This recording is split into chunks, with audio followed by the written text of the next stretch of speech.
This is Alex Zahara, actor in Final Destination, with my dog Cooper, and we're here talking with Jim Masters today on the Jim Masters Show. Hello.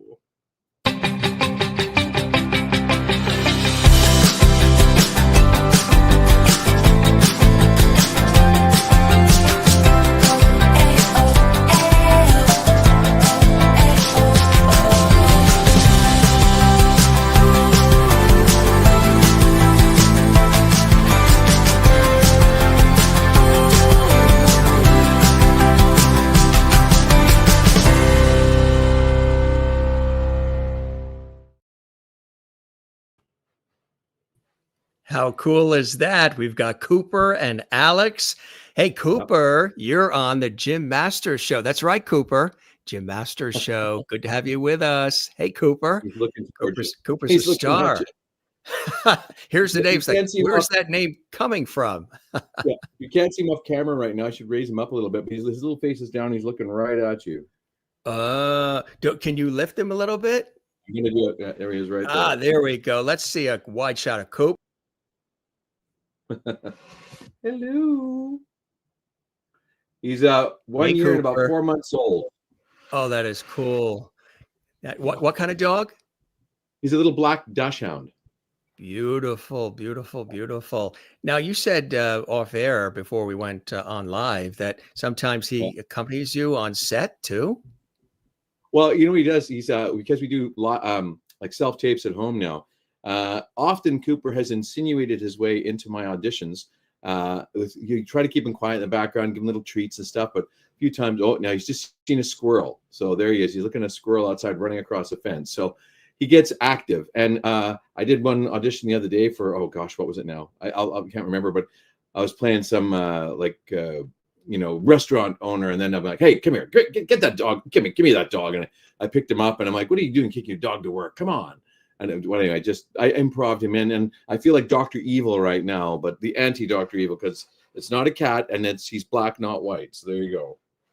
Are you telling me after all the years I've been on television, radio, and then all the time on this show, I'm competing with a squirrel? Yeah, literally outside the fence, and Cooper was just tracking him. And luckily he ran off into the bush real quick. So there you go. Well, I hope that Cooper is not union, or it's going to cost us a fortune, especially if Cooper barks, because that would be considered, if Cooper barks, a full sentence or 5 lines, we're out of business. Yeah. Cooper's like, can I have some of that? Well, he just ate a little while ago, so he should be fine. Well, for everybody watching, hey, everybody, this is your host, Jim Masters. Welcome to the Jim Masters Show, entertainment, lifestyle, celebrity talk show series, where we're bringing back that lost art of conversation. And we have a revered and renowned award-winning television and film actor coming to us from Canada. He has graced our screens on television and film for a long time, and he's starring in something that everybody's talking about. It's going to knock you off your socks and out of your socks and out of your seat and everything else. Final Destination Bloodlines. Yeah, he is very excited to be in that. And he is starring as Uncle Howard. We're going to talk about that and so much more. But this gentleman has been, again, a part of our lives for quite some time. He was in Riverdale. And this is a great shot of the cast of Bloodlines. We're going to talk about that in a second. And Drinkwater and Horns, of course, with Daniel Radcliffe. And of course, you guys, I don't even have to tell you who we're seeing here, all these incredible images. Not only is he an incredible television and film actor, and he's been in so many incredible productions, but also his voice is on countless animes and video games. He's a prolific narrator and voiceover actor and so much more. He has done it all and continues to do it all. It's really amazing. His career is extraordinary. Some other incredible things he's been a part of. And again, these are just some random shots just to sort of trigger your memory of his extraordinary work. He plays so many different characters, and from drama to horror, comedy sprinkled in there as well. He really does it all. He's one of those go-to actors that people call upon when they need something done. and they want it done right, and they want it done in a way that's convincing. He's a beloved actor in the industry, and we're excited to talk about not just of course the Final Destination, which is really exciting, but his career has spanned quite a long time. As I mentioned, being with Daniel Radcliffe, the Doctor, in the feature film Horns, and he's worked with some of the major actors and actresses in the industry as well. Kevin Costner, Robert Duvall, Annette Bening. He's worked on incredible feature films, as I mentioned, The Ninth Life of Louis Drax. He's also worked in Brain on Fire. In addition to all of that, he's been on your television screens for quite some time, folks, too. The Man in the High Castle, Once Upon a Time, Hell on Wheels, The Outer Limits, and the series Stargate as well. You, of course, know that. We showed some of those pictures. He was also in the 100th episode of The Outer Limits, too. He has over 170 credits on IMDb. Many of his roles have a common theme. He's died on camera over 40 times, and like 100 plus television and film credits to his name and counting. And it's just extraordinary. And he's voiced so many characters where maybe you don't realize it's him, but he's been in Marvel's Jurassic World and Nana and the Girl Who Leapt Through Time. Long list of productions. He's worked with Antonio Banderas, Omar Sharif, Peyton List, John Landis, Eric McCormack. Of course, he worked with Luke Perry, Thomas Mann. The list goes on and on and on. Incredible. Dustin Milligan, just incredible people. And here he is with his favorite of them all, Cooper. You said to me something of the effect when I was talking about my career. We were chatting before we went on. It's kind of like, do you ever sleep or do you ever rest kind of thing? What about you? I mean, you're a prolific actor. You're always going, my friend. Yeah, sometimes it gets pretty tough. Like I learned in university, I did a Bachelor of Fine Arts degree in theater, emphasis acting. I shouldn't quote that. Yes, it's acting at the University of British Columbia. But I taught myself to nap whenever between classes underneath the costume or the makeup tables at school in the costume and makeup room. I would just close my eyes and boom. So yeah, like, when your schedule starts, like I sometimes learn lines till like 2, 3 in the morning because I have to audition the next day. And, I get up, do my audition, do my work, what I have to do. And then I go home and crash out for a few hours and get up and, do it all again. So yeah, you got to do what you got to do and when you got to do it. That's exactly right, my friend. And speaking of that, when did you decide to start to do what you had to do? I lost you. Say that again. Can you hear? Say that again, Jim? Yeah. So when did you decide to actually do what you had to do and wanted to do? Early on in your career, when you were a kid that always wanted to be an actor?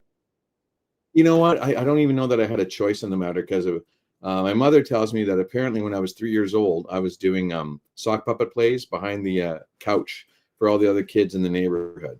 So it kind of started, I think I come by it honestly, you know what I mean?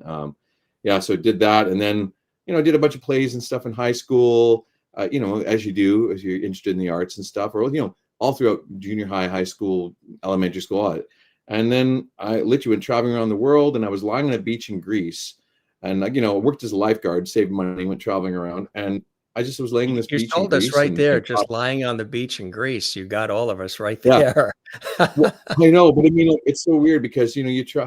I come from a little small town called Grand Prairie, Alberta in Canada. And, population when I moved there was 10,000 people. I moved from a village of 250 people called Woking. And I ended up in Greece. I was lying on a beach going, oh, I think I want to go to film school, or that's it. And then I ended up going back to Canada and got into, theater school at UBC. I did a general first year, got accepted into the acting program. I got accepted into the film program, and I was offered a position in the technical theater program based on the work that I did that year. So I had a choice to make, and I thought, well, what was the hardest to do? And the hardest was acting. It was really personally challenging because you really got to go inside and clear your house in order to, emotionally clear your house so you can play another character and be honest with it. And I mean, this is my meter, my goosebump meter. I don't know if you can see the goosebumps, but there they are. I still remember to this day, and I'm thinking about it right now. That's why I'm getting goosebumps. I remember the specific moment in time that all the years of training dropped in, and I feel at that moment that's when I became an actor. I was doing a scene study class, and anyway, just everything happened and it just came together. I can tell you that another time if you want to ask me something else, but whatever. That's really, really cool. So when you took, that experience and the education that you were building, Yeah. of course, there's always opportunities that come our way if we're lucky and if we're there and we have our eyes open and we're receptive to it. For you, what was the first or one of the bigger door opening opportunities for you that really got things going? Really sort of people said, this guy's really good. Let's hire him for more projects. Do you recall one or two moments that really stand out early for you? Yeah. Well, I worked real hard and I got very fortunate. And I was doing a play at the Looking Glass Theater with director Leon Potter and a bunch of other aspiring Vancouver actors. And I'd worked my way up in the Vancouver theater scene with Richard Wolff from Western Theater Conspiracy, who now runs Pie Theater, and Tim Carlson, the writer. And I was now doing another play with another theater company. We were doing a version of Julius Caesar set in modern times, or at least modern dress. And I had auditioned for the 13th Warrior, the Viking film, originally called The Eaters of the Dead. And there was a first round of auditions. I helped a friend of mine, Jeff. He's like, 2 to 4 inches taller than me, about 200, 240, big guy. And every big guy in town was auditioning for this film, like everybody. And I thought, oh man, and I was under 6 foot. I'm 5'11". They didn't want anybody under 6 foot. But long story short, there was a second round of auditions, and there's a big black bold statement across the breakdown: must be strong actors only, triple exclamation point. And I got an audition. I auditioned, and I didn't hear anything for months. Was doing this play in the summer of '97, and all of a sudden, boom! I get this call, like, you got to be in Campbell River in a week. They want you there playing this Viking. And I'm like, whoa. So I had to go to the theater people and say, hey, this is what's going on. And I was in tears, like literally in tears, like telling everybody, like, I really should have to do this. And everyone across the board, including the producer and director, just said, go. This is what we all want. We want a career. You just go. The director said, I know the lines mostly. I'll read in with a book in hand if I have to.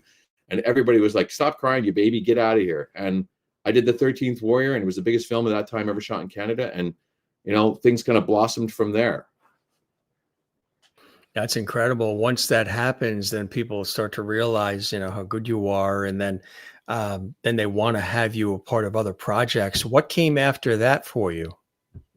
Right. For me, what came after that was, like for initially it was a bit quiet, and I ended up changing agents because it was too quiet. And the agent I left, he was a nice guy, and he actually said, yeah, I'm not working 100% for you because this company had split and stuff. And he said, you go with my blessing, do your thing.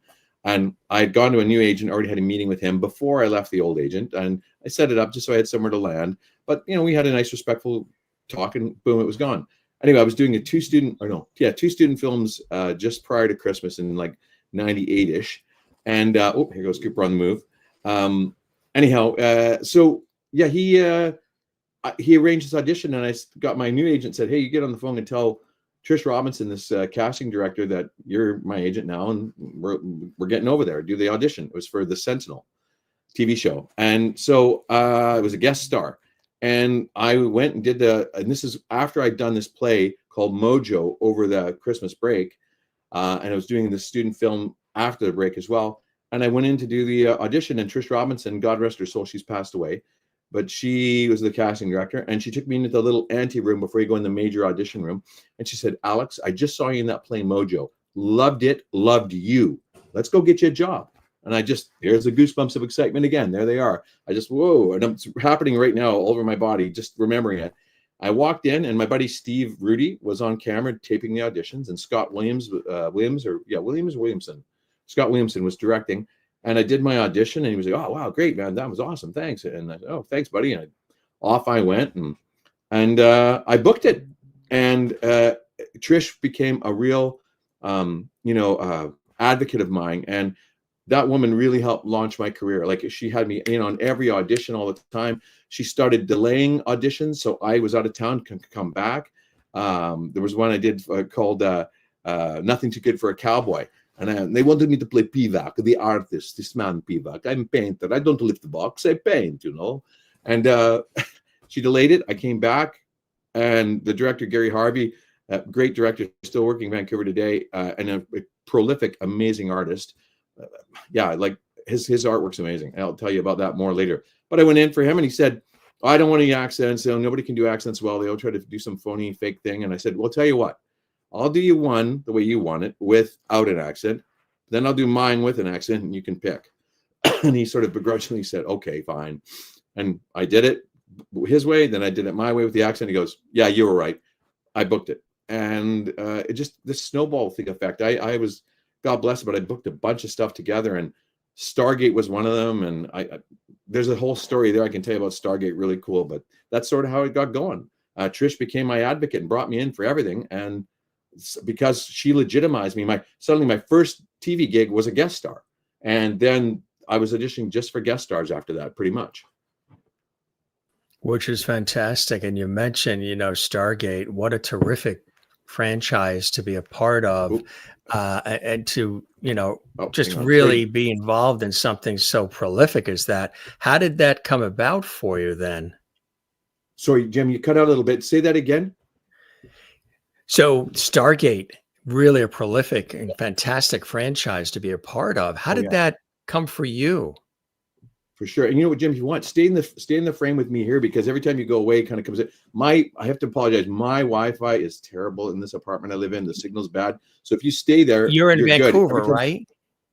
I'm actually in the city across. I mean, it goes Vancouver, Burnaby, where the Bridge Studios are. A lot of places in the Vancouver area, the Wi-Fi spotty. Yeah. It's, long story short, years ago when TELUS, the mobility company and the TV company, he put in fiber optics everywhere, and the city of Coquitlam said, oh no, we don't need it. No one will ever need that. And so now it's going to cost $1 million to do it. So I'm on hard cable. That's it. So it's a little rough. It's good with this. With tinfoil wrapped around the cable. Yeah.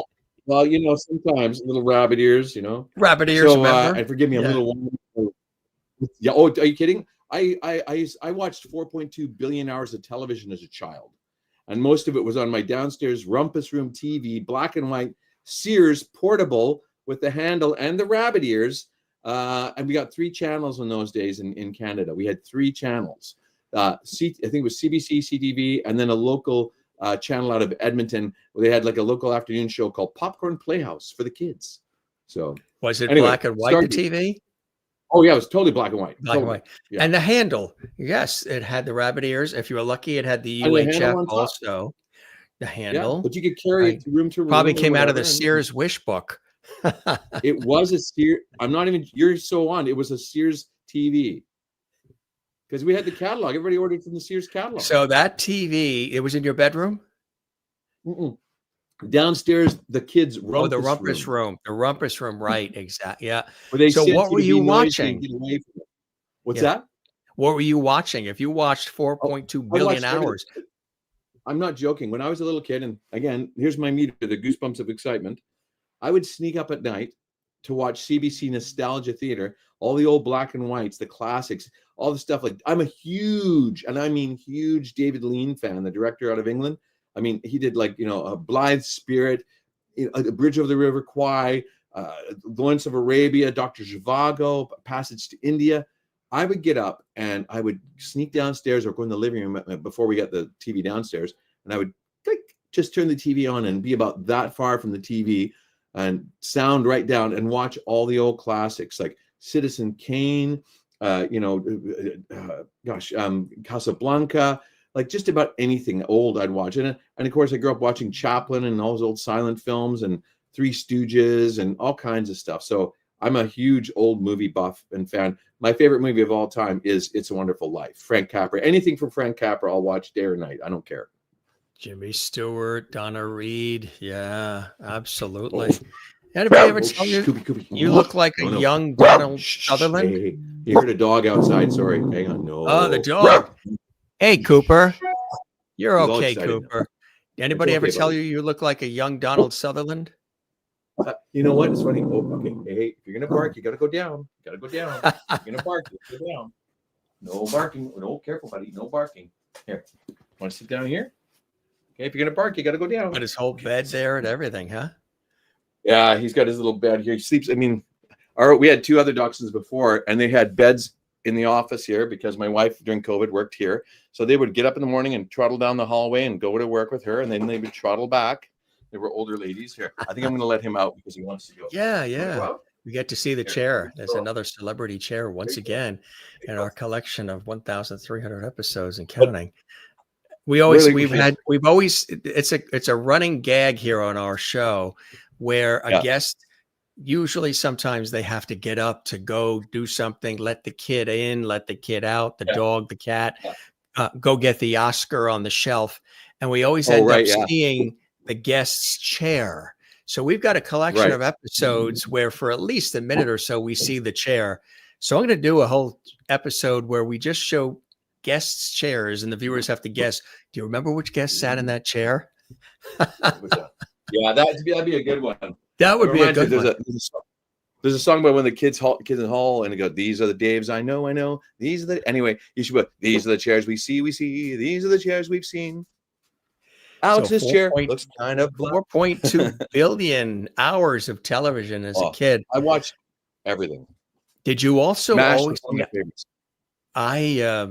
I always did the announcing. I always did, this is CBS. I would always cover and mimic what I was hearing when I was a kid. All the station announcers, the call letters, the network announcers, the staff announcers. For you, I mean, you're so big in anime as well, and all of these incredible animated voices. When did that come into your world? Did you always do a lot of different voices over the years? Yeah, and real quick, you did ask earlier about Stargate. Let me quickly tell you about the Stargate origins, how I got going that, and then I'll get into that. So, long story short, I had auditioned for Stargate, I think 1 or 2 times. I booked a job on the Sentinel. I booked that guest lead on the Sentinel. Yeah, and that was the second gig I ever did was this guy. That was Michael, the hippie from 1969. The first one I did, I played Zales, this fish gill-faced alien, shape-shifting alien. Anyhow, I had auditioned for them, and there was a problem with I was basically double booked, and because the Sentinel had first dibs, I did it, and I couldn't do this. I couldn't do the Stargate episode. Thing is, the Stargate episode was supposed to be a full prosthetic makeup gig, but they changed it at the last minute, and they put like a little almost like a little Star Trek sort of little veil across the characters' faces, so you would have seen my face. Hang on, now somebody wants to come up. Here we go. Come here. Oh, here we go. So you would have seen my face, and then I probably wouldn't have come back. Hey, don't bark, come on. Anyway, so then I missed that gig because I was doing the other one, and then I got a call, and that Richard Dean Anderson wanted me specifically to audition for this other role because he really liked what I did. And I said okay, and it was this guy. He was like he was a bird. He was the raven god of the Salish people, and he I did all these like sort of bird-like movements, and he was very black like Cooper, very dark, a crow, obviously, or a raven. And anyway, I booked it. And after that, I auditioned one more time for Michael the Hippie in 1969. I was doing a play up in the interior of British Columbia to get my equity card, my stage union card. And they asked me, well, hey, could you audition for this? And I said, well, sure, but I'm up here doing a play. And there was an airline strike on, and I had to go to the guys doing the theater running the show, and they said, well, how many people are there Monday night? And I said, or whatever night it was, Monday night or Tuesday night, I can't remember. And I said, it was a million years ago. And he said, well, they said, what if you don't make it back? What are we going to do? And I said, well, how many people are there? Well, if I don't make it back, I'll buy out the house, because I stand to make a lot more money, I hate to say it, but doing a guest star on Stargate than doing a play there and missing one night. And I said, I'm pretty sure I'll be back. Long story short, the stage manager hooked me up with a hippie costume. I flew into Vancouver, did the audition. They loved it. I flew back. By the time I landed, it got back to they put you up at a billet. I was back to my billet at 5:30. You're the first choice. I'm like, wow, great. And this is the days before cell phones. So as I'm leaving to the theater, I get a call, you've booked it. And boom, that was it. And ever since then, I never auditioned for Stargate again. They actually wrote episodes with myself and my buddy Dion Johnson, a really prolific actor as well. with us in mind. They wrote the characters with us in mind, and we played aliens back and forth on the show. And I had to take over his character Warwick in Space Race because he was unavailable doing another show. I believe he was doing Stratford, he's doing theater. I think he was playing Caliban in The Tempest. Anyhow, and so I ended up doing like 8 or 10 episodes. I've done more characters. I've been the one actor that's done more characters and more episodes than any other actor in Stargate history. That is incredible. Cooper's on patrol. Sorry, look at that. Hey, there's Cooper. Hey, Cooper. You're coming back on the frame here, but there's Cooper on patrol. Dun dun dun. All righty. Really is. I tell you, that's cool. Look at this guy. He sees everything. Like right now, just so you know, he's looking at. There's a fence back there, 2 other apartments. A crow just flew by, and he's just monitoring it all. And the funny thing about it, folks, is there's no window in front of those 2. They just see that all on their wall. That's exactly it. There you go. How did you get into that genre where you're doing some incredible horror-themed films and things of that nature? And then, of course, the Final Destination, that is another incredible franchise. And Bloodlines is out in a matter of like 2 days. How did that all come about for you being involved in that franchise? Sheesh. Well, with the Final Destination, I've known Zach Lipovsky for quite a few years. We didn't really work together a ton, but we knew each other socially and whatnot. And, you know, I've got a fairly, you know, deep resume. And when the auditions come up, like they come up, and you audition and, you know, throw your hat in the ring and do your thing. So I did that, and you know, the audition just came up for, you know, Howard Campbell and Uncle Howard. And I said, okay, I took a crack at it. When I read the script, I was like, wow, because, and I've said this often, but every family has its challenges, its function and its dysfunction. And well, I come from a fairly functionally dysfunctional family, and this character and the whole script just totally resonated with me because, like, Howard's a guy trying to keep his family together and keep the good times together and provide for his family and children, but a life for them. Because look at the back there, that picture right there. I've got a trampoline, and you've seen the trailer. There's a trampoline in the background, a bar in my backyard, giant Jenga, like, you know, all kinds of stuff, barbecue pit, this, that. He really believes in fostering the good times and enjoying it. And in the trailer, he says, my character says, like, you know, family, you can't you can't pick the one you got, but you got to love the one you get. So that was all about it. Like, you know, and then, you know, there's our mother passing away. She's passed away there, and, you know, we're all gathered for the funeral, right? So anyway, it's really like, it's all about family. And when I auditioned for this, they said, I booked it originally before there was a writer's strike, right?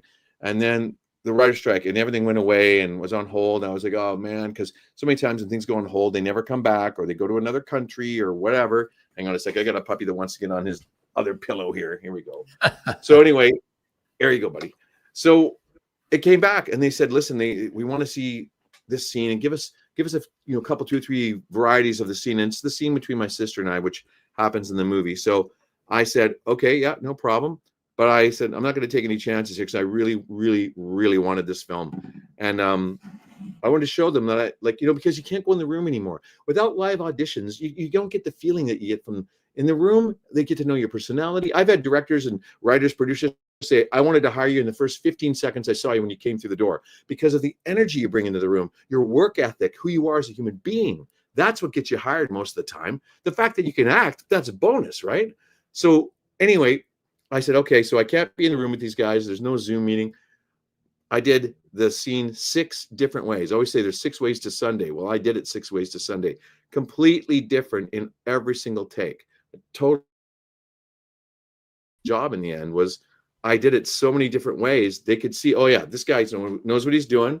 And because you got to make sure that the people in LA know what you can do. Because honestly, I mean, yeah, Zach knew me and Adam knew me a bit, I believe. I think we've met a couple times. But you know, they didn't know me as a person, like the people, the decision makers, like not to be rude, but the suits, you know what I mean? Like the people in charge of finance and whatnot. You've got to instill confidence in them because it's their money. They're putting their money on the line, the shareholders' money. It is also a business. So, you know, we have to be responsible that way. Look, I'm even wearing my Warner Brothers t-shirt, if you can see it, sort of. There it is. Just picked it up on the Warner Brothers tour on the weekend. Dun, dun, dun. But yeah, that's how I he is got a into it. I did this dedicated audition, actor. did it 6 ways to Sunday. They all watched it and loved it, and luckily they cast me as good old Uncle Howard. I tell you, really amazing. This is a nice group shot of everybody. What was it like? Yeah. What was the atmosphere on set for the Final Destination Bloodlines? Yeah, it's like a family in a way, isn't it? Well, someone asked me this the other day at the preview or the premiere. You see that picture there? I mean, that's just it. Like, that's, if you look at Richard, like, we're all just hanging out, and everybody's in down in the lower left of the picture here for me. But it's just, everybody's a family. There's Danny from costumes, and like, all the rest of the cast is up there. Steffi and Caitlin. But we really come together because that's just it. When you're doing a movie, like, you see people that you work with more than you see your own family, and it can go on for months. TV series go on for years like that. So it was a real family, because nobody wants to go to work and have a bad time, right? I mean, who does, right? No. And it's been a very rare few occasions. You always hear like people being difficult or whatever. Not always, but you hear stories throughout the years. I tend to try to forget all that, and I just focus on the positive. But there was no negative experience on this that I heard of at all. Everybody, like, right on from the producers on down, and I think that's what really sets it. Craig Perry and Sheila Taylor really set the tone, and especially Adam and Zach. They set the tone for the set, right? And Caitlin is like the hardest working actor I know. Like, she carried that film on her shoulders throughout. Like, she was amazing, and just everybody. There was no weak link. All the cast, the crew, the props, the set deck, everybody.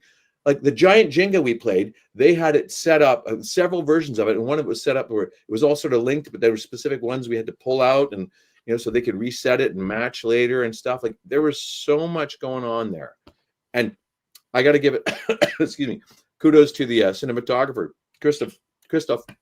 Excuse me, I'm choking. Hang on. It gets you all choked up just thinking about it. He gets goosebumps or he gets choked up. I do get goosebumps. That's because he's got a heart, folks, and he cares. It's true, actually. But seriously, the day we shot that backyard scene, you'd never know. The last day was foggy, cold. Look at that. It cleared up, yes, in the afternoon. But one of the days it was foggy and cold, and they lit it so you can't even tell. When I'm in my death scene, what you see from the trailer, so I'm not giving anything away, I'm on the ground with the lawnmower. Are you kidding? It was ice cold that day. I had to, like, an eiderdown coat on. It was freezing, but they made it look like it was warm. Like, it's amazing. Yeah. But everybody came together. There's no weak link on any manner of the production. Like, from The Office, New Line Cinema, amazing people. At the premiere the other day, my wife and I were staying out in Anaheim because she'd never been to Disneyland, and I'd been years ago. So we got a package deal and stayed in a hotel, car, flight. We stayed near Anaheim, went to Disneyland a couple days, and then drove in like an hour and a quarter to LA.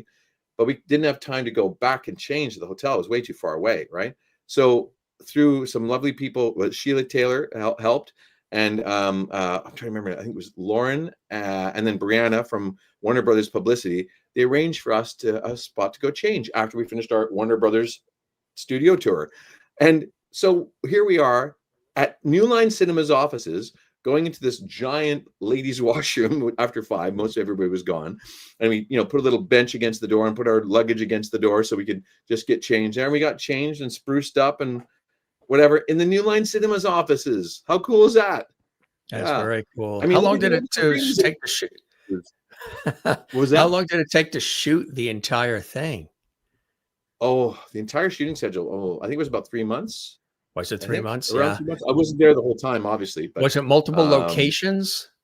Oh God, yeah. I mean, all over the Lower Mainland. It's like, the Lower Mainland is quite a large area. I mean, it's Vancouver proper, and then there's all these other cities: Burnaby, New West, Coquitlam, Port Moody, Surrey, White Rock. It was everywhere. They shot everywhere. Up in the GVRD, the Greater Vancouver Regional District, it's like a forested area that X-Files made famous shooting up there. But they shot everywhere. And the house that we shot our scenes at was, the exteriors were in and the interiors was a house in Surrey, just on a regular sort of neighborhood, but a larger house and stuff. And there's just everywhere. We shot everywhere. What can people expect? Maybe they've never seen anything to do with the Final Destination, and this is Bloodlines. What you want to obviously give the whole thing away because they have the trailer out there. But Give an idea, maybe the premise, the theme, so they can go and make sure they're in those theaters. Well, think of it. There hasn't been a film in 14 years, right? All So right, they've revamped the this is series with this exciting. one. Yeah, and they're tying it all together. It's it's bloodlines, right? It's all about the family. And so there's an inciting incident back in the 60s, and it threads everything together coming forward. And I'll leave it at that. And little Cooper has just fallen asleep on my lap. So if you hear some snoring, it's just him. There he is. Cooper has fallen asleep. I'm going to put this on. Hang on, just wait. Oh, I'm competing with a squirrel and now a sleeping dog. Cooper. Hey, Cooper. You're on the Jim Masters Show.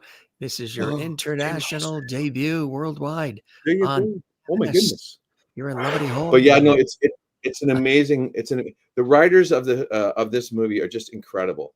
Like, they have just woven a story, and I mean this sincerely. This is 30 years of work, and like I've got 7 years of university level education, all to do with film and TV.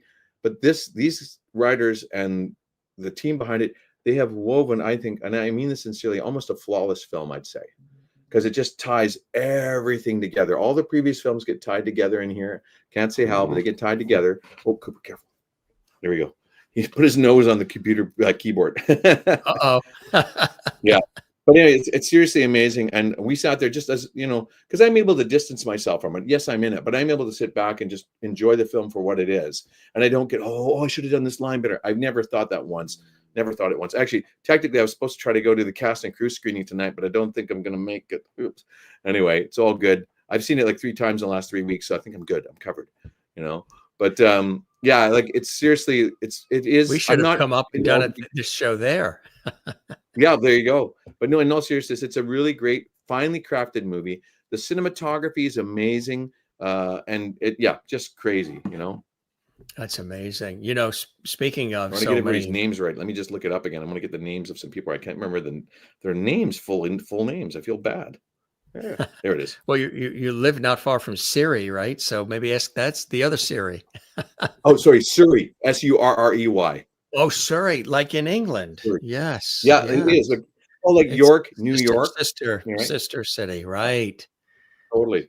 Well, real quick, when I told you I lived in this little town, literally 200 people, little village. Well, our sister city was, we weren't a city, Woking, England, which had at that point, I think 175,000 people. Well, we had 200. Literally, it was so small. My great uncle ran the post office. My other relative did this. My other relative did that. We walked to school, and the road, there's all dirt roads. I lost my rubber boots walking to school one day because the roads were so muddy. That's how small of a town it was. Okay, his cinematographer. They fell off. You got stuck in mud. Yeah, it really did. They had to pull you out of the galoshes. Yeah, seriously, I did. I cried because I lost my shoes. I had muddy socks and everything else. But Christian Sebald. Here we go. There's Christian right there. There we go. There's Christian right there. He's the cinematographer, and my God, the guy is like a miracle worker. Because seriously, he took a foggy, rainy, cold, cloudy day and made it look like bright, hot summer. And it looked believable. And all the grounds people, the grass, and the greens people that deal with the grass and stuff, trees, it was incredible. I mentioned earlier that has anybody ever said that you maybe in passing look a little bit like a young Donald Sutherland? Oh, sorry. Yeah, you said that. I've heard that happen. Well, especially the eyes. There you go. I was in Italy one time, and somebody thought I was Kiefer Sutherland. And I've met Kiefer, and we do look a fair bit alike. But I could be in the family, or maybe a cousin. But I got Donald a couple times, but mostly Kiefer. I was in Italy one time at this restaurant in Cinque Terre, and was it Monterosso or Vernazza? It was Vernazza, at the Castle restaurant. And this guy was hey all the time. We didn't speak Italian or English, and he kept going on. And it was the funniest thing because it's a very small town and very limited employment, I'm sure. And sorry, I'm getting all rosy cheeked. It's quite warm in this room. Forgive me. But so I couldn't talk to this guy and say, no, dude, I'm not Kiefer Sutherland, right? I'm Alex Zahara. And when I signed the check, he was like, oh, what is this? So there was a guy who spoke English. So I said, dude, can you tell him? He goes, no, I can't. I go, what do you mean you can't? He won't speak to me. I don't speak to him. What? Because this guy over here, the guy, my waiter's wife, left him for the other waiter at the place. And so there was a third waiter. So he spoke from him to the third waiter to my waiter, back to the second waiter, third waiter, and then to the guy that spoke English. So we did this 3-way translation because these two men would not speak to each other. It all got worked out. I'm not Kiefer, I'm not Donald, whatever. But no, I had a few times. And here, check this out. We talk. It never rains, it pours. So I go stretches. You don't work, and then boom, I booked 5 gigs at the same time. And I think at the end I could only do 2 or 3 of them. And I was like, no. And one of them was the Western. The last Western that Kiefer and Donald did together. I can't remember the name of it right now, but I was supposed to play the sheriff in it. And I was like, oh, it's awesome. I'm going to work with Donald Sutherland. Kiefer, he's my hero, a Canadian hero, my hero. And then I couldn't do it. I was just gutted. But my friend, Adrian Huff, got it. So Adrian did a great job. And it's always nice, when a good actor replaces you and whatever, someone you respect. Mm-hmm. But I was so mad because, I never got a chance to work with him. Never got a chance to meet him again. Met Kiefer at the Whistler Film Festival years later, but still I was just like, oh man, but the problem is, if we would have worked together, they would eventually have gone, you 3 look too much like family. That's what happens. Exactly. Here's another one. Yeah, Riverdale the archives, huh? A lot of people know you from that too. Played another uncle. I was Uncle Bedford Blossom. Bedford Blossom. That was a cool project, huh? Oh, totally. They dyed my hair red, and I had I had my beard at the time too. This used to be red ginger, trust me, blonde. And then I said, well, hey, why don't we do a whole thing? Just dye it like, red or whatever. And I thought it looked great. And they were like, no beards, no beards. I'm like, well, you wait. When you take this beard off me, I lose a good 10 to 15 years. And sure as heck, they took it off, and they were like, oh, you look so young. I said, I told you. So it all worked out, though. In the end, I made me a redhead, and the lady playing my wife was a redhead. And then and one of my kids I mentored, Alex, another Alex, he became my son in that. And I shot I only did about 3-4 episodes over about 3 or 4 years. And then I catch Blossom with her, deceased brother somewhere, and she's got his body somewhere. And then her girlfriend comes and smacks me over the head with a candelabra off the table and it kills me. And you never see poor Uncle Bedford again. But I laugh because I felt like Clue, it's, Colonel Mustard in the library with the candlestick. So, and I don't know what death that was, but that was death, whatever, blah, blah, blah. But no, the whole crew was great. They were good folks to work with. Working with Daniel Radcliffe on this one too. Horns, another great one, huh? Okay, now here's the one I get the most of. In my entire career, the most I get who you look like is, well, maybe I'm a little heavy in the face these days. I don't know, put on a couple pounds over Christmas. But Kenneth Branagh. First thing up when I got the job with Daniel Radcliffe, first day on set, went over to meet him, and he just looked at me and went like, has anyone ever told you how much you look like, Kenneth Branagh? And I said, you're the first one today. Because I used to be in the younger days, I get it every day, and then it got every few days, and then every week, and then every month, But seriously, and he said, give me your stuff. I gave him all my materials, and he sent it to Kenneth Branagh's team to say, look, if you ever need a brother, get this guy to play your brother. And we do look a fair bit alike. It's a little spooky. True story. When his Hamlet came out, years and years ago in the 90s, he came out with Hamlet. Brilliant film. I was walking the streets of Vancouver downtown and was playing at the Paramount Theater, and I was outside the Paramount walking along, and funny enough, I had a short cropped haircut like this, and I was walking outside the Paramount, and this lady was like, no, Kenneth, Branagh, sign this. She was just freaking out, and I said, oh, listen, I'm not Kenneth Branagh. Oh, I know you are. I'm like, no, I'm not. But then I heard stories about, you got to pacify these people because they'll never let you go. She would not let me go. She kept jumping in front of me, and so finally, okay, you got me, fine, sure. So I took it. I wrote Kenneth to Julia or whatever your name was, to Julia. Love, Kenneth. And I realized I had no idea how to actually spell his last name. So I did BRNN, and I did a nice flourish. And I handed it back to her, and she was happy, and she let me go. But that was the first time that I remember being mistaken for a star. And it's so funny because I can't remember who it is. There's Matt Damon was saying, or Matthew McConaughey said he does gets mistaken for another actor, and they just signed each other's names back and forth over the years. well, Kenneth, if you're out there and you hear this, I signed your name. Sorry, but don't worry. I spelled it like BR squiggle squiggle. So there you go. It's amazing sometimes how people will think that you're the other person, and they'll be talking to you almost like the other person too, right? Yep. It's very like you mentioned in the restaurant in Italy.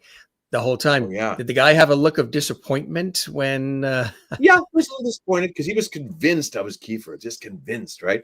And I said, no, not Kiefer. And I think he just thought, oh, this movie star is trying to keep quiet. Shh, I keep your secret, you know.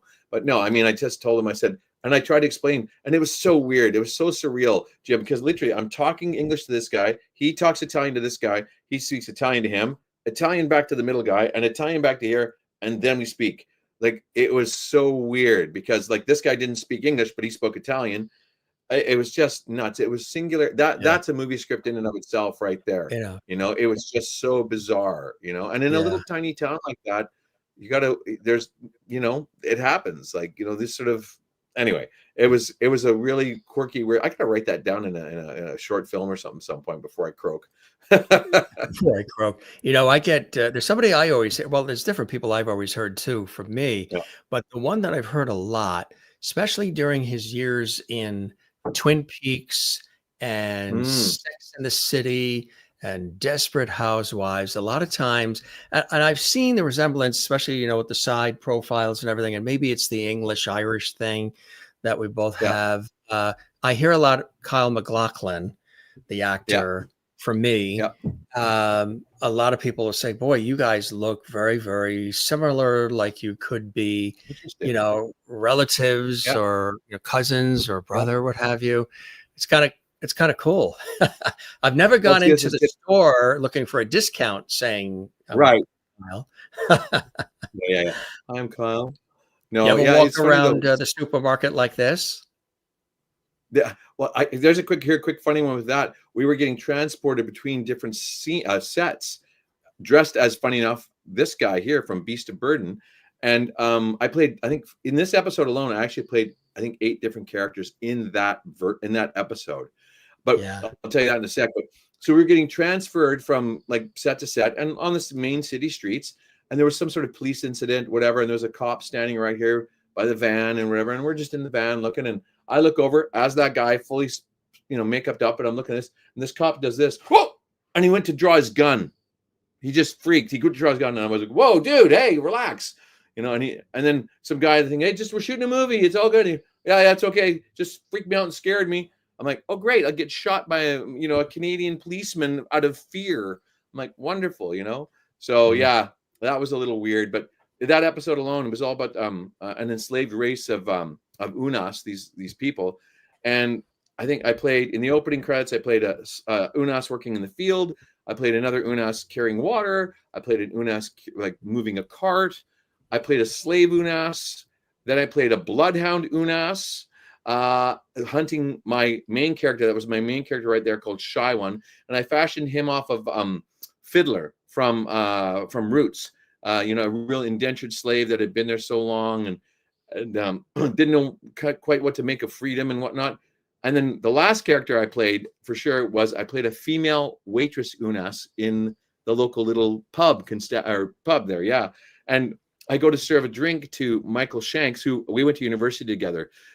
He was 1 year ahead of me, and he played like the James Spader character, which, by the way, I worked with James Spader as well. But anyway, so Michael and I were in the scene, and it just comes up, and I give him the beer, and he says thank you, but nobody thanks us because we're slaves, right?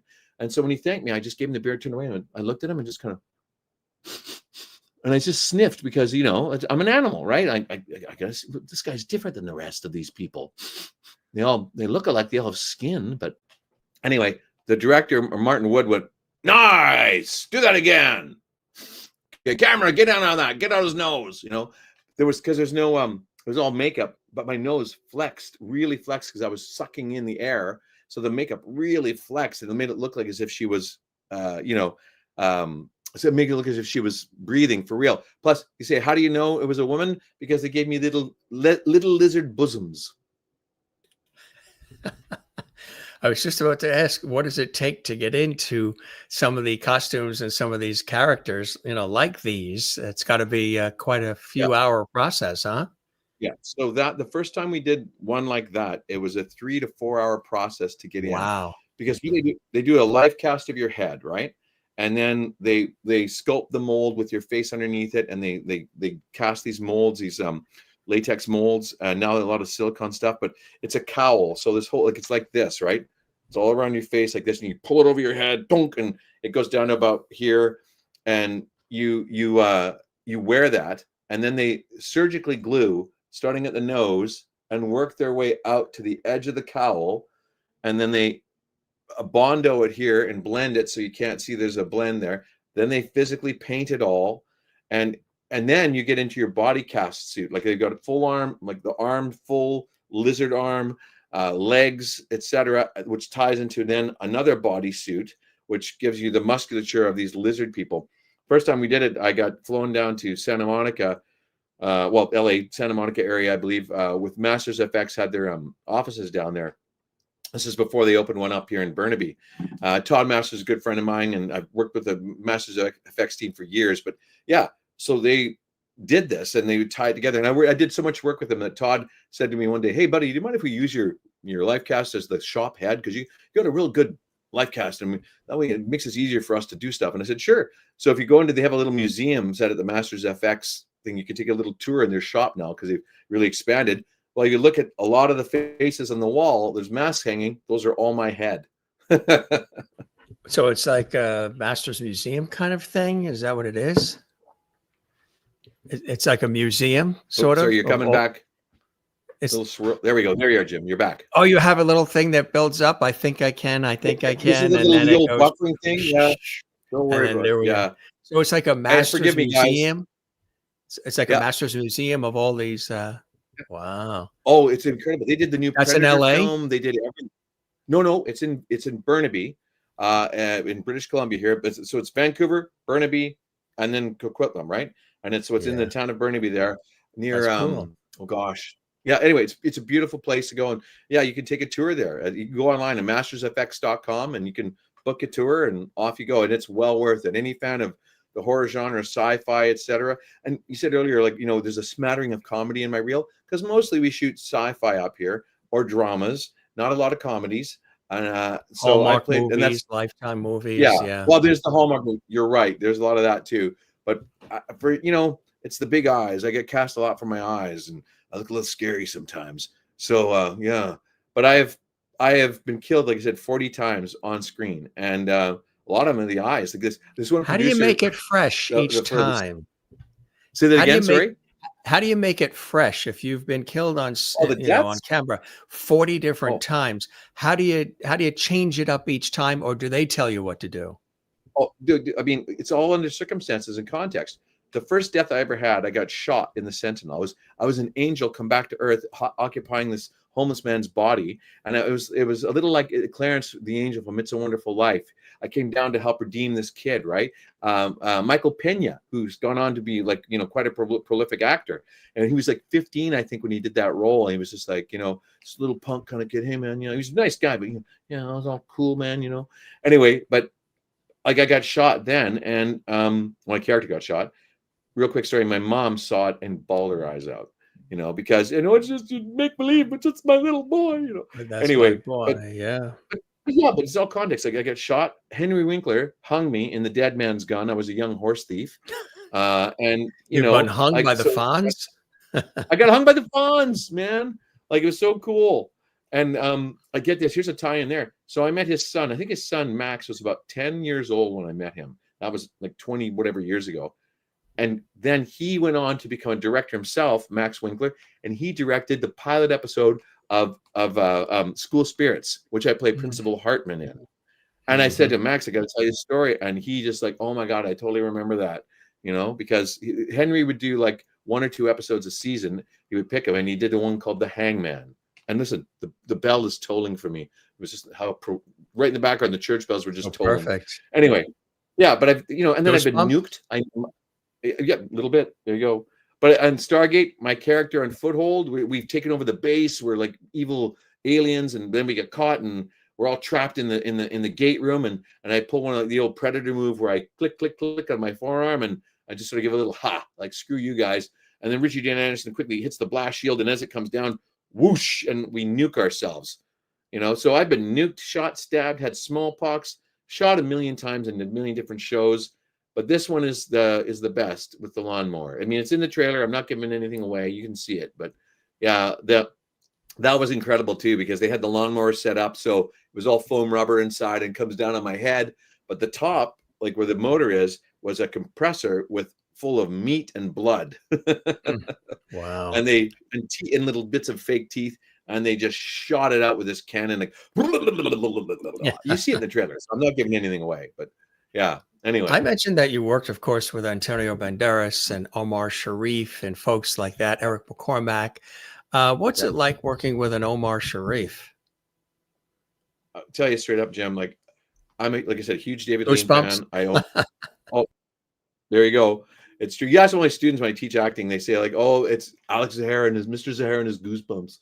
But it's true. Like, I love what I do. So I get very passionate about it. And I love movies because movies help bond people together and help you overcome things, or can enlighten you, or can just make you laugh, So I was a huge fan of film and TV. And when I saw Omar Sharif, we were waiting around on the 13th Warrior for the first day of shooting for them to show up, him and Antonio. They'd been delayed a week because, Antonio was late from doing Zorro. They went over, and we're sitting around waiting, and all of a sudden the hours we were waiting, and then all of a sudden, they're here. And I looked up and I saw Omar Sharif walking in, and I kid you not, I totally fanboyed out. My heart was just beating out of my chest, like, and then Antonio was right behind him, and I was really excited to meet Antonio. But literally, Omar was like a hero of mine. I've almost never had a visceral reaction like that to any other actor. I mean, Kirk Douglas, I really admired. He had a lot of, his struggles and whatnot. I read his book, The Ragman's Son, coming back from England one time on a trip. I bought it in the Heathrow airport, and, very poor background coming up, and that mirrored my life as well. We were very poor growing up.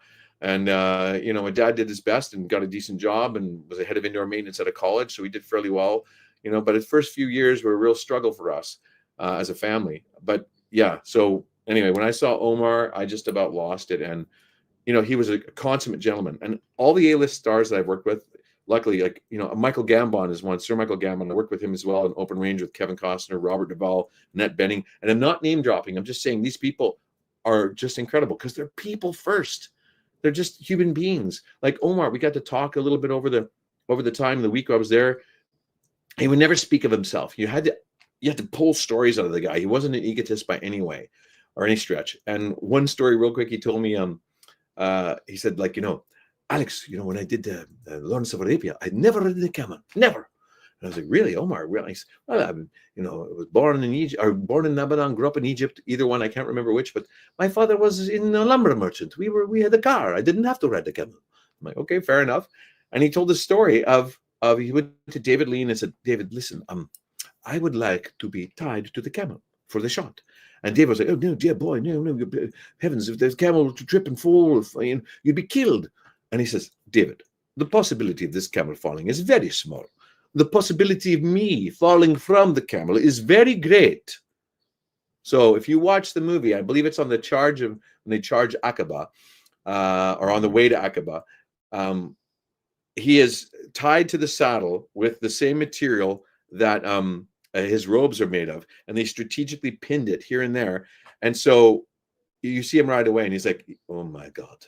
Oh my God. Oh my God. And that's not acting. That's him freaking out riding a camel for the first time. It leads me to, do you hear me, or is it still circling? Hang on. You're coming back. There we go. Slowly. It's coming back. Sorry for my bad signal, folks. Oh, it's cool. Up in Canada, we can only afford so much up here. There you're back, Jim. There you are. We're back. All right. Okay. I was just doing some charades, beforehand to entertain until it came back. What fabulous Omar Sharif you just did leads me to the prolific side of your career, using your vocal talent as a tremendous voice actor and anime and lots more. Tell us about some of the amazing projects you've worked on that people will gladly know and note. It's incredible the amount of voice work you have done for so many projects. A fair bit, but I got to give credit where credit's due. Vancouver's pretty prolific. There's a great group of people here, and honestly, I even consider myself in the B list of those guys, because the Dobson brothers, Gary Chalk, Wendy, Kathy Westluck, Marika Henstrich. Like, I mean, geez, I always say her name wrong. I mean, there's a ton of people, and they work primarily in voice, and they work all the time in voice. So they've got way bigger resumes in voice than I do. But I've got a lot. I've managed to stride both worlds, to do a fair bit in both. But yeah, I've been really fortunate. I've done like the first. I'm not kidding. In 1997 was my horseshoe year. Just because I booked the 13th Warrior, and then the first voice gig I ever booked was the lead of a voice series called The Roswell Conspiracies, and it was a mixed blessing, because imagine Men in Black meets Men in Black meets like oh gosh, what was it like?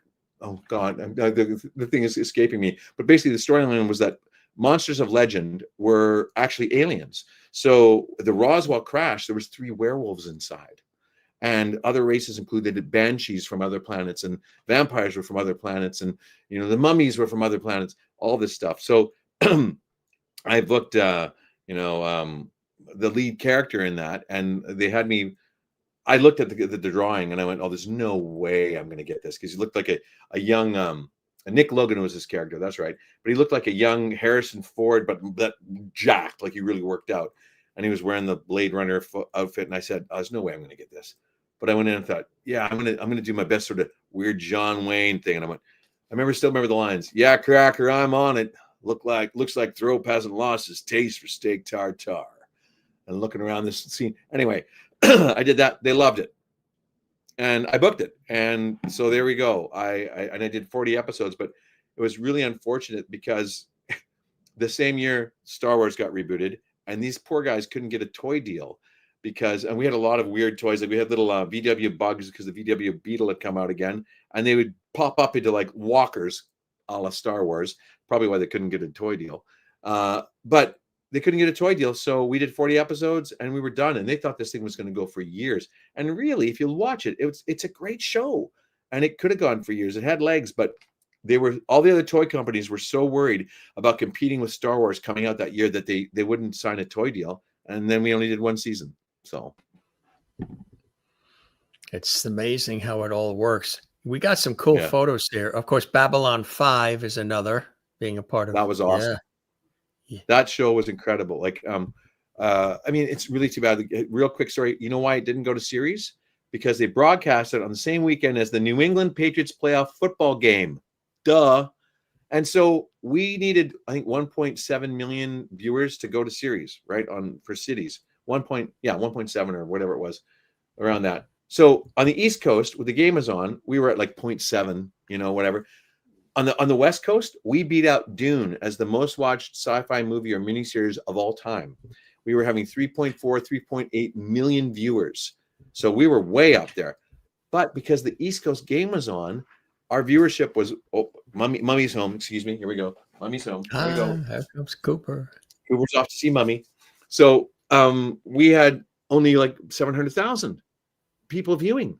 And so the numbers did not add up in the end. So they didn't equalize out because this was so low. This brought the number down so low, and they didn't go to series. I was like, I'm sorry, but who were the geniuses at Sci-Fi that didn't realize Americans watch football? Do you know that? Anyway. So yeah, I mean, it was but the whole experience was great. Right off. Yeah, there's my buddy Kai. There you go. That's in the middle there. And yeah. And then, oh gosh, oh my God, we all did Biggers and Choosers together. Oh, her name's escaping me. I'll think of it. But Kai and I were just together. Phone a friend, no, he's on Virgin River. Oh, yes, I know her. My brain is off. Anyway, but Kai and I have been friends since Beggars and Choosers, a series we did in 1999. But that series there, Babylon 5 was just incredible. Like, and then I did Babylon 5, and then I booked Jeremiah from that. Joe Straczynski was also working with Sam Egan on Jeremiah, and they hired me with that. Real quick story, like, you're never supposed to bring weapons or anything into auditions, not real weapons, knives, whatever. But my character was, for Jeremiah was this kooky weirdo. And Sam knew me. I played in his dad's Survivor Story. I did Babylon 5 for Jim. Or, they knew me, so I was safe. And everybody knows I'm not an idiot, right? But I took this blunt diver's knife in. So there's no tip on the end. It's blunt, but it's about 6 inches long. And my character in the future, I'm whittling sharpening a pencil in this one scene because Luke Perry's character keeps a journal throughout Jeremiah. And so I just went in and I did it. And here's this kid who's survived the apocalypse. And he's been roaming around looking for his half brother or whatever the whole time. And I did all this, in this audition, I just yeah. And I just did my character. And Russell Mulcahy, who directed Highlander, which is one of my favorite films of all time. I love it. There's the goosebumps again. There you go. They are. Yeah, he loved it. He said, "Oh, Alex, amazing. And he's Australian. So that was great. I wouldn't change a bloody thing. But let's make the suits happy and do one more." And so I did one more and whatever, and I booked the job. But again, I'm not an idiot. I just kept it here, and then I put it down, and didn't. Yeah. You don't bring weapons into auditions, people. Do not. Look at this shot. Yeah, that was from Psych. I played Alan Zinnick, a member of a think tank, and his character name was an homage to the set photographer. Now I think Alan Zinnick was his real name, but it's weird. I played Alan Zinnick, and my name is Alex Zahara, the same exact initials. Isn't that weird? Is that amazing? That is.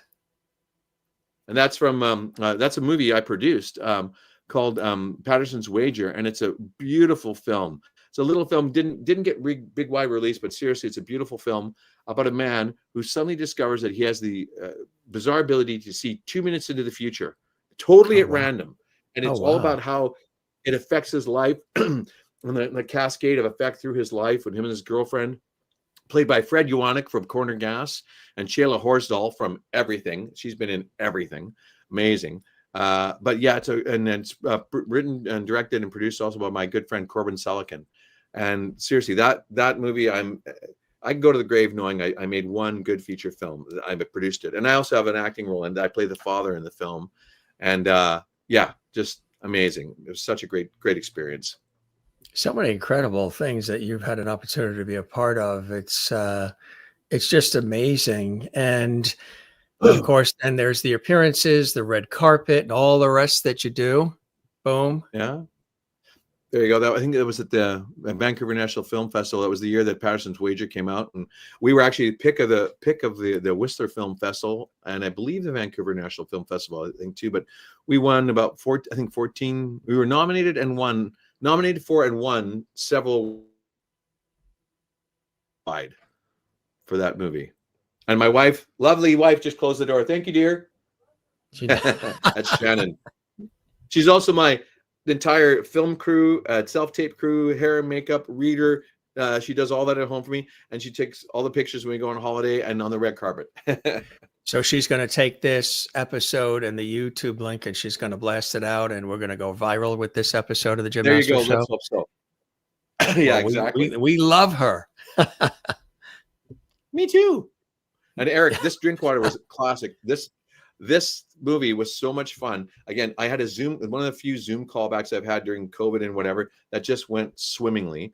I was up for the coach, Coach Babber, and again, it was every weird coach or teacher I ever had, plus a frustrated, gym teacher sort of guy. And I remember in the callback, there's a line where I'm trying to get this kid to get in the cross country running team to win a scholarship for college because his dad is a deadbeat and can't afford it. And the kid's bugging me and harassing me, and I improv some lines, and he said, "Is that you up there?" And I'm wearing wrestling, and he says, "Are you wearing rayon?" And I go, "Are you wearing spandex?" And I just came up with it. I go, "No, that's rayon. That's a man's material. Now look, But they let me improv a lot, and I mean, I just and even with School Spirits, and I did the little Kryptonian man on Supergirl, right? All these things where they always say, they write these scenes and they say, I have a couple, 2-3 lines, and then it goes, and the main characters, we cut to the main characters as the principal or the person continues speaking, the coach. Well, they didn't write dialogue for a lot of this stuff, so they let me just make it up, improv it, and it was hilarious. Not the Kryptonian man on Supergirl. It was a little hologram about the size of my glass, And so I had them write something. I said, "You dudes, you got to write something that's going to last a page, 2-3 pages of dialogue." What an idiotic thing to do. I should have just improv'd it all, because they had me basically doing like if you do a flyover America or flyover Canada, and they had me do, Krypton, it's lovely waters and blah, blah, blah. So I was basically this tour guide. Oh my God. That was the worst. And we shot it like 2 or 3 in the morning, second unit, because the first unit got off the set. And then we were allowed to get on the set, and everyone was trying to get out of there. I did it in one take. And my nickname is One Take Zahara, or Zahara, as you might say, because we have to be ready as Canadian actors that are coming in just shooting a day or so here and there. Sometimes you don't get a lot of takes and coverage. You may get one shot at it, and that's it. So you got to deliver. And there's a guy I know, Dean Goodine, and he said, yeah, Alex, to a girlfriend of mine at the time, we did a show called Gunless together. He said, your boyfriend's known as One Take Zahara. And there you go. So I'm going to take that. It's my gunfighter name, One Take Zahara. One of the keys that stands out that makes you such a versatile actor is the fact that you even accept that people say Zahara or Zahara, and you're good with all of it. You can call me whatever. Yeah. Just let me know where to show up, and are we going to start shooting at 8 a.m.? Well, pretty much. Well, the weird thing is, because the name, funny enough, my name is Ukrainian in origin. And there you go. Here's my little trident right there. Been wearing that since the war started. But yeah, like in Zahara depends what region you come from, where you say it. I believe it's actually pronounced Zahara. And it comes from the Middle East. When Alexander the Great's, forces invaded, brought people with that name back. And in the Ukraine, Zahara means one from beyond the hills, or the stranger. And my first name, Alexander, the helper of mankind, I owe my first and last name to Alexander the Great. Merlin is watching she's watching in Ontario, Canada. She's one of our longtime viewers. And she said her mom was from Vegersville, Alberta, where the giant Ukraine egg is.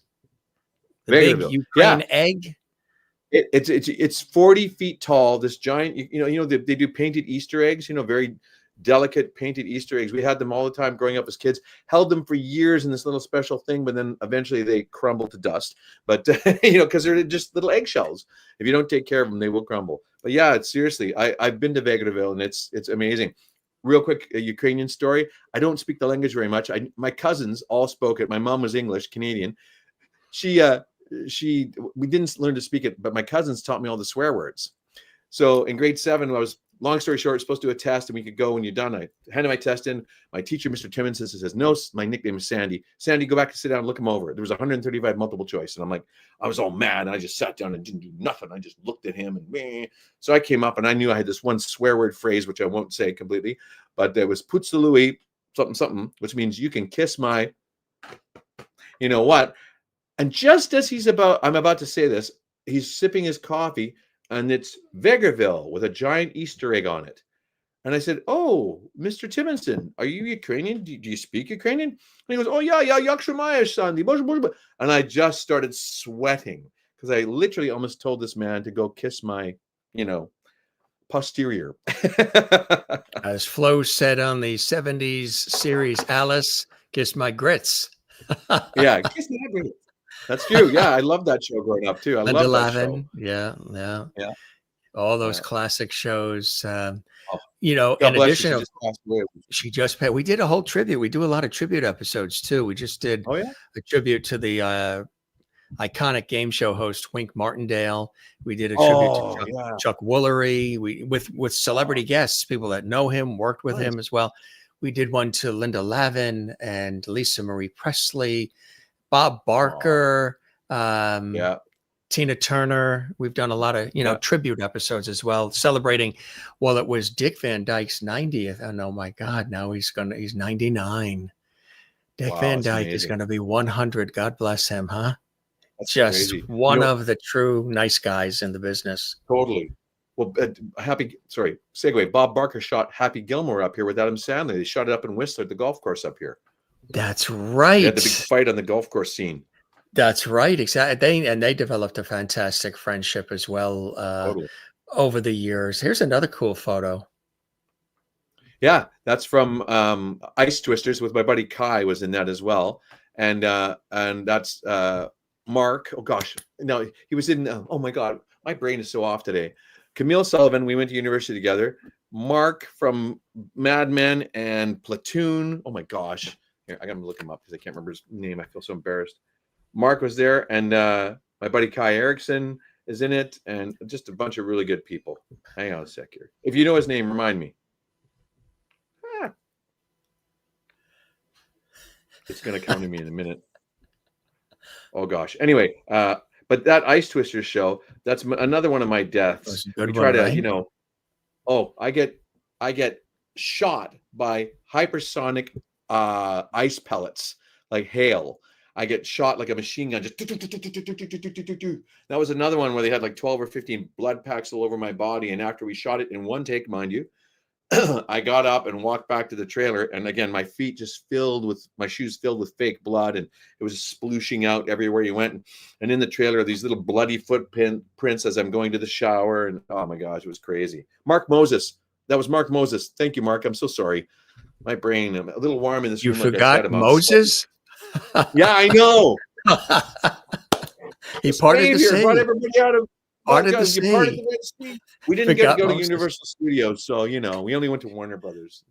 I got to go. A friend of mine was working on the Dr. Phil series before it moved to Texas at that time, before everything. And I was on a television shoot in Burbank, and he said, "Hey, would you like to come to the Paramount lot? And you'll get to play around and see everything. It's a private tour. It'd be just me and you, and we'll look around." And that was cool to see everything, to see all the facades and all the different cityscapes. Cool. And yeah, absolutely. Are you like a kid when you are on set and you're amongst all this? Or do you become like a kid again? I don't know if I become like a kid again, but real quick, it's Keegan Connor Tracy. She's the other lady with Kai and I at the Vancouver Film Festival there. That's her. And I've known her for years. Forgive me, Keegan. Jeez, my brain.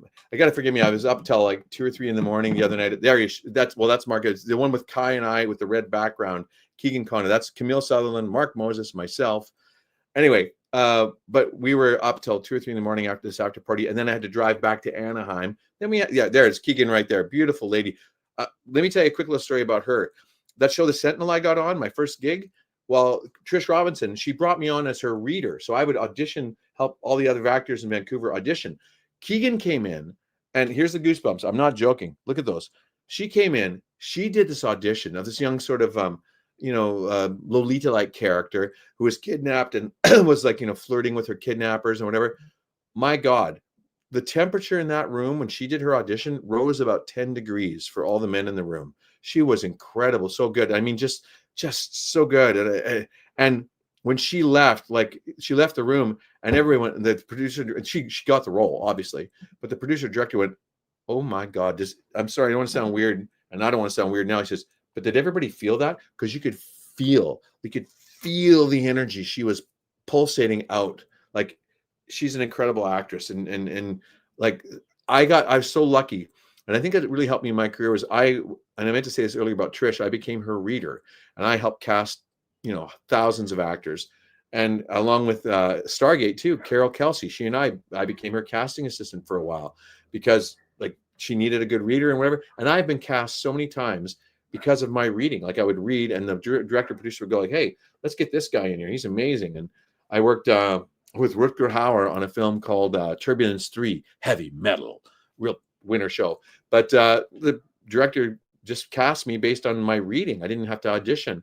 And there's another gentleman. Rutger Hauer was a complete gentleman, so cool, no ego. And he got shot out of the film. Like they have in their contract, for so many days and then he has to go. So they shoot all his coverage.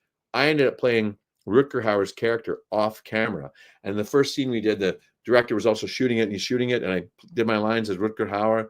And I remember he's sitting there, he stops, he turns and looks and goes, "Hey, that's a pretty good Rutger," with a little F-bomb in there. I went back to shooting. That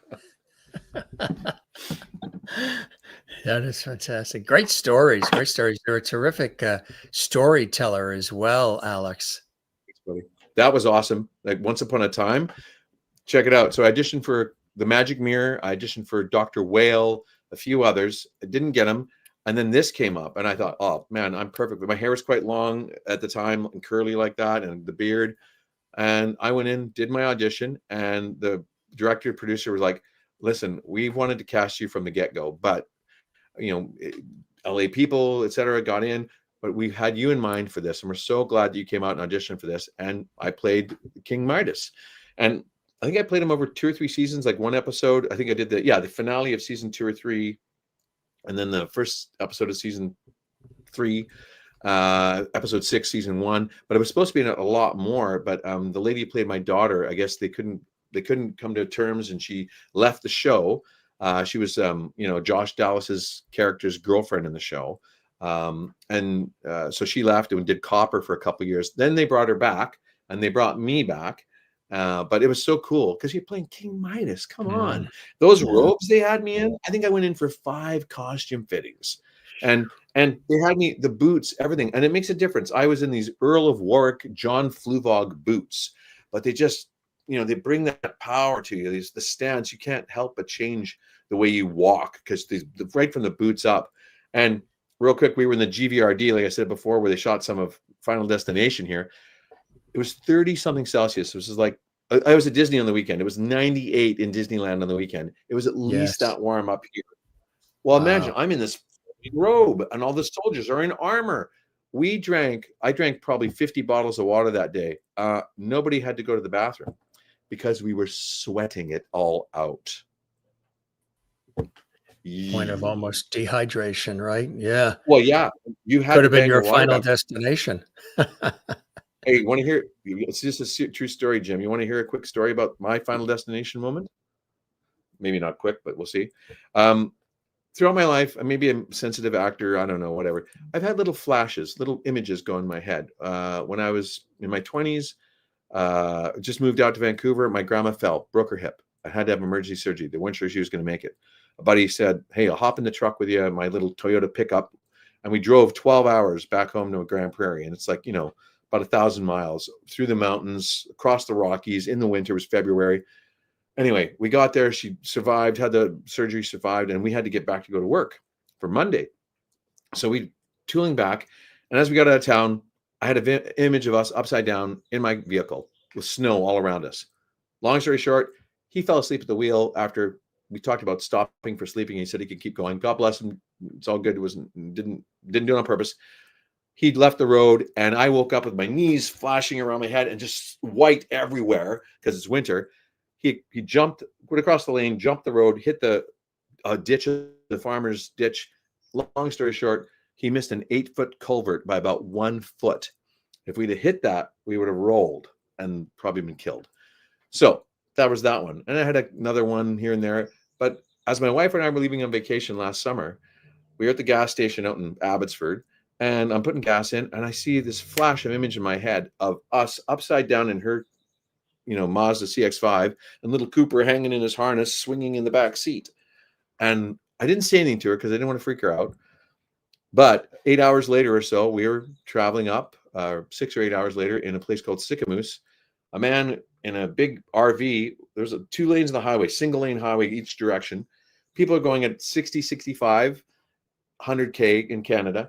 And this guy in this RV just turns into oncoming traffic.